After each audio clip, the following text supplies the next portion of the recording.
प्रेम कहानी कड़प। यह प्यार भरी मेरे जीवन की एक सच्ची दास्तां है, जिसने मुझे एक ऐसा शख्स दिया और जिसके लिए मैं कुछ भी करने को तैयार था, जो मेरे दिल की गहराइयों तक गई, जिसके लिए मैंने कभी किसी और की तरफ पलट कर भी नहीं देखा था।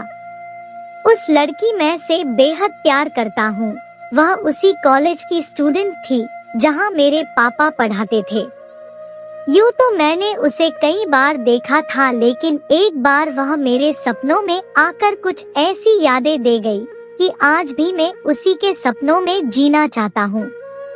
लेकिन मैंने इस बात पर बिल्कुल ध्यान नहीं दिया, क्योंकि मुझे यह इश्क विश्क की बातें बड़ी अजीब लगती है। मैंने यह कभी नहीं सोचा कि आने वाले दिनों में मैं उसे इतना चाहूंगा कि मेरा दिल और दिमाग हर पल बस उसी की यादों में कैद रहेगा। कुछ दिनों बाद उसी कॉलेज का ग्रुप कहीं घूमने जा रहे थे। मेरे कुछ दोस्त भी उसी क्लास में पढ़ते थे, जो मुझे भी साथ लेकर गए। पहले तो मैंने बहुत मना किया, लेकिन जैसे ही मुझे पता चला कि वह लड़की भी वहाँ पर घूमने जा रही है, तो मैं तुरंत तैयार हो गया। आने वाले दिनों में मेरी सारी जिंदगी बदल कर रख दी। हम दोनों पूरे टूर में साथ साथ रहे और बहुत मौज मस्ती भी की। इसके बाद मैंने उससे कई बार फोन पर बात करने की कोशिश भी की। कुछ दिनों बाद वैलेंटाइन डे आ गया और मैं इस मौके को गंवाना नहीं चाहता था, क्योंकि मैंने अपने कई दोस्तों को तड़पते देखा है। वे अक्सर यही कहा करते थे कि काश मैं उसे एक बार प्रपोज कर पाता, लेकिन मैं कभी काश नहीं करना चाहता था। इसलिए मैं उसे प्रपोज करने उसके सामने चला गया, लेकिन तब तक शायद बहुत देर हो चुकी थी। मैंने देखा कि निधि का हाथ मेरे एक दोस्त दीपक में पकड़ रखा था। यह देखकर मुझे बहुत ही बुरा लगा। फिर उसके लिए कॉलेज में मैंने एक गाना भी गाया था, जिस पल को मैं आज तक नहीं भूल पाया हूँ। वह मुझसे 1 साल बड़ी थी, लेकिन मैंने ऐसी किसी बात पर ध्यान नहीं दिया, क्योंकि मैं उसके प्यार में इस कदर डूब गया था कि मुझे सिर्फ और सिर्फ निधि को पाकर एक खुशी की ही तलाश थी। 2010 को मैं कभी नहीं भूल सकता, क्योंकि यह साल मेरी जिंदगी का सबसे खूबसूरत साल बन गया। कई बार सोचता हूँ कि उसका मेरे सपनों में आना और मुझे इस तरह से देखना, उसका मुझे कुछ ना कहकर बहुत कुछ कह जाना, यह सब कुछ संयोग नहीं हो सकता। अब मैं कॉलेज में अपने दोस्तों को मिलने के बहाने सिर्फ निधि को ही देखता था। निधि भी मुझे देखती थी, मगर वो मुझसे बात ही नहीं करती थी, और मैं जब भी उससे बात करने की सोचता तो मुझे अपने दोस्त दीपक की याद आ जाती। कहीं वो क्या सोचेगा, मेरी गर्लफ्रेंड पर लाइन मार रहा है। मुझे बस ये जानना था कि निधि वाकई में क्या दीपक से प्यार करती है या नहीं, ताकि मैं उसे अपने दिल की बात कह सकूं। एक दिन की बात है, निधि घर से कॉलेज आ रही थी और कॉलेज में इंटर होने से पहले ही बहुत तेज बरसात हो गई। लेकिन कॉलेज के बाहर बारिश से बचने के लिए कोई जगह नहीं थी।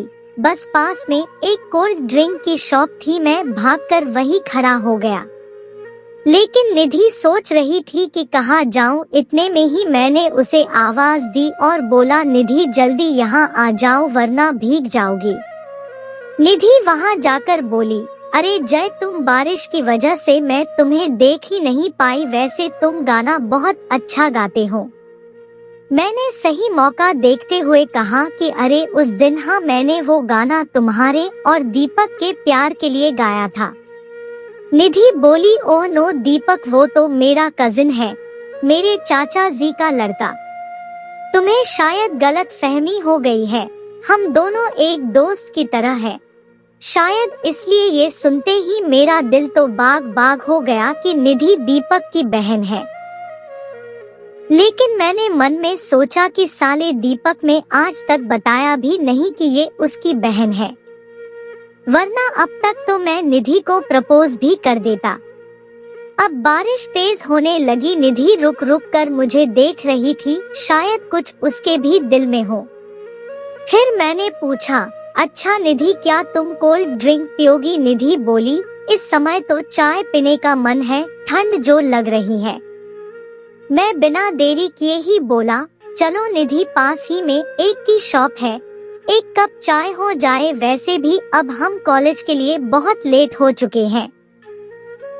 निधि ने थोड़ी देर सोचा और बोली, चलो ठीक है, लेकिन ये बारिश, इसमें हम टी शॉप तक कैसे जाएंगे?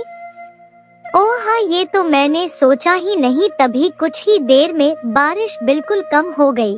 मैंने बोला, निधि बरसात कम हो गई है, चलो हम भागकर चाय पीने चलते हैं। मैंने तुरंत निधि का प्यारा हाथ पकड़ा और उसे भगाते हुए चाय की शॉप पर ले गया। शॉप पर पहुंचते ही निधि ने धीरे से बोला कि जय, मेरा हाथ तो छोड़ दो, सब देख रहे हैं। मेरा मन तो नहीं था हाथ छोड़ने का, मगर क्या करता, छोड़ना पड़ा। लेकिन निधि इस तरह से हाथ छोड़ने के लिए कह रही थी, जैसे वो भी नहीं चाहती थी कि मैं उसका छोड़ूं। अब हम दोनों चाय पी रहे थे। तभी मैंने कहा कि निधि, सच में तुम बहुत ही ज्यादा खूबसूरत हो। निधि कुछ न बोली, बस हल्का सा मुस्कुरा दी। मैं समझ गया था कि गाड़ी पटरी पर आ रही है। मैंने टेबल की साइड से हल्का सा निधि के हाथ को छूना चाहा, लेकिन निधि ने अपना हाथ हटा लिया। मैंने तुरंत उसे सॉरी बोला। वो बोली, कोई बात नहीं जय, तो तुमने अपना हाथ क्यों हटा लिया? बोलो निधि।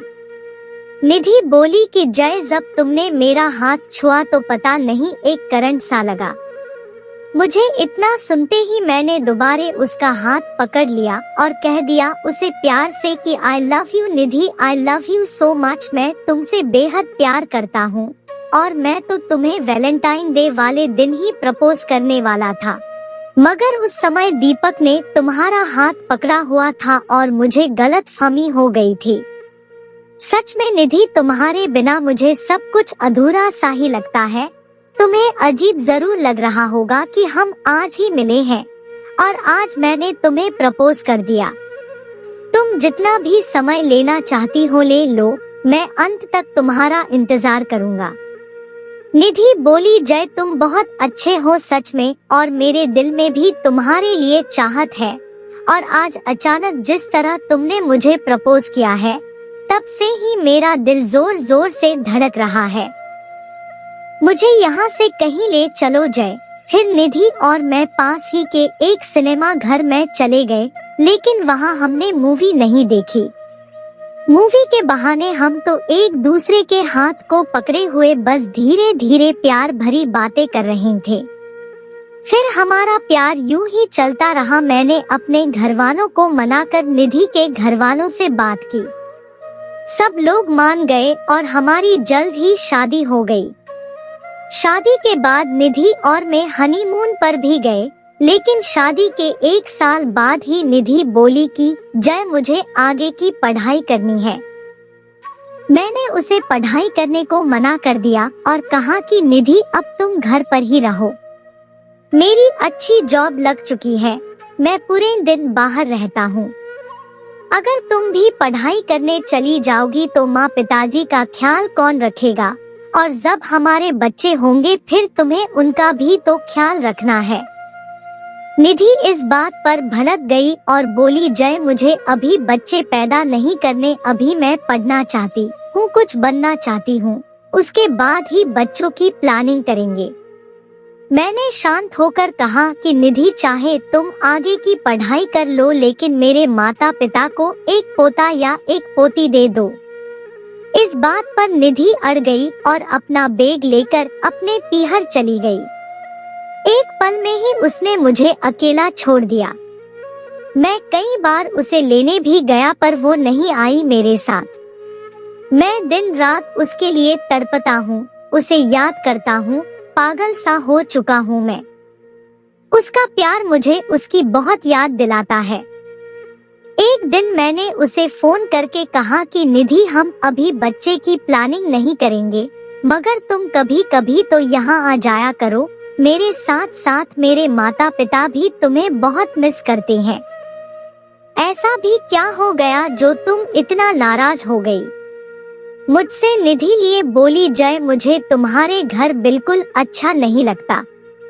अगर तुम्हें मेरी याद आती है तो पापा ने कहा है कि तुम भी हमारे घर रह सकते हो, घर जमाई बनकर। इतना सुनते ही मुझे बहुत गुस्सा आ गया और मैंने उसे ये कह दिया कि निधि मैं तुम्हें छोड़ सकता हूँ, मगर अपने माता पिता को छोड़कर तुम्हारे घर जमाई बनकर कभी नहीं रहूंगा। इसके बाद निधि ने मुझे ब्लॉक कर दिया और तो वो पढ़ाई करने जोधपुर चली गई है अपनी मौसी के यहाँ, और मैं अकेला उसकी याद में आज भी तड़प रहा हूँ। दिन रात रोता हूँ घुट घुट कर, बस जिए जा रहा हूँ इसी इंतजार में कि शायद निधि वापस आ जाए। वापस कब आओगी तुम?